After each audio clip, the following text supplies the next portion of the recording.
أعوذ بالله من الشيطان الرجيم. لن تنالوا البر حتى تنفقوا مما تحبون وما تنفقوا من شيء فإن الله به عليم.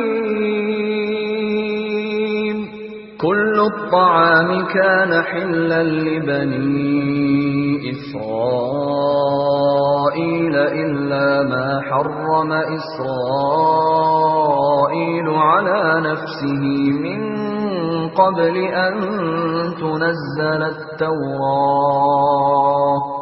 قل فأتوا بالتوراة فاتلوها إن كنتم صادقين.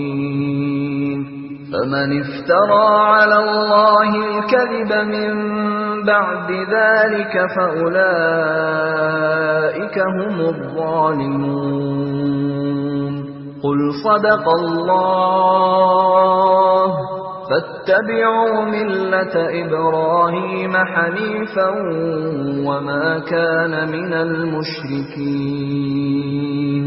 إن أول بيت وضع للناس للذي ببكة مباركا وهدى للعالمين.